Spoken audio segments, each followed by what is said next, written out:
parole aux associations.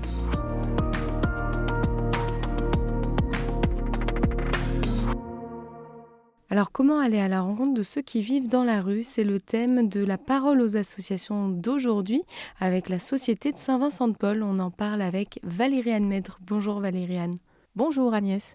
Alors, vous êtes la rédactrice en chef d'Ozanam, le magazine de l'association, et la maraude est l'une des actions évoquées régulièrement dans vos pages ou sur les réseaux sociaux.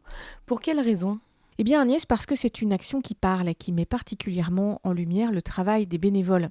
L'autre jour, Sébastien, jeune maraudeur à Paris, me racontait qu'en maraude, on essaye d'adoucir un peu la rudesse de la vie dans la rue.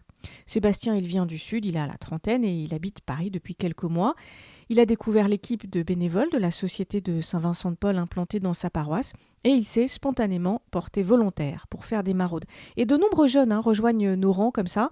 À Lyon, Georges se désolait, lui, de voir autant de familles qui dorment sous les ponts. Il a eu envie d'agir et donc il s'est rapproché de l'équipe de bénévoles de la Presqu'île pour organiser une maraude 1 ou 2 soirs par semaine.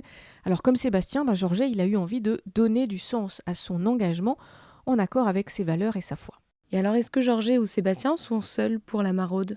Alors non Agnès, le principe de la maraude c'est de partir à plusieurs et de couvrir un périmètre défini au départ.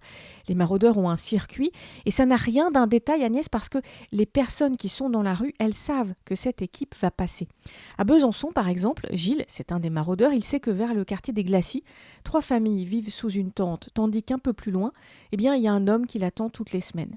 Gilles, il sait qu'il va rencontrer des gens qui sont sans abri, mais aussi des personnes seules qui ne parlent jamais à personne. Alors Gilles, il lance la conversation, il parle de la météo, il propose un café, une soupe. Surtout, il écoute, il laisse parler les gens. Je ne pose aucune question sur leur passé, dit-il. Ça ne me regarde pas. Et alors, comment réagissent les maraudeurs lorsque les personnes ne veulent pas parler ou ne souhaitent pas l'aide proposée? Alors la rue, ça abîme, les réactions peuvent être brusques et les maraudeurs le savent bien.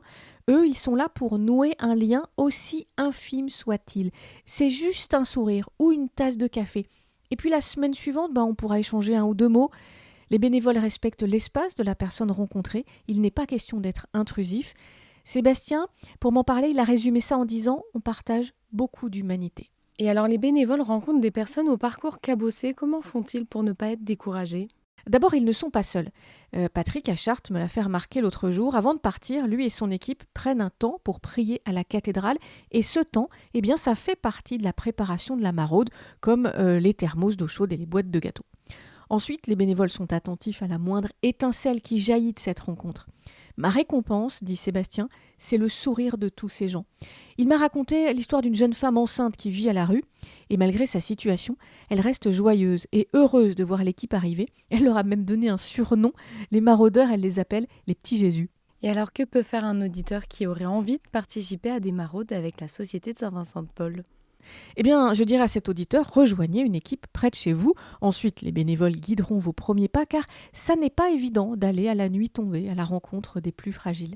Agnès, l'an dernier, les bénévoles de la Société de Saint-Vincent-de-Paul, ils ont effectué plus de 4000 maraudes dans toute la France et ça n'est que l'une des nombreuses actions bénévoles qu'on propose évidemment. Agnès, il faudrait que je vous parle de la visite à domicile un jour. Merci Valériane, mais là on n'a plus le temps pour cette fois, ce sera pour une prochaine.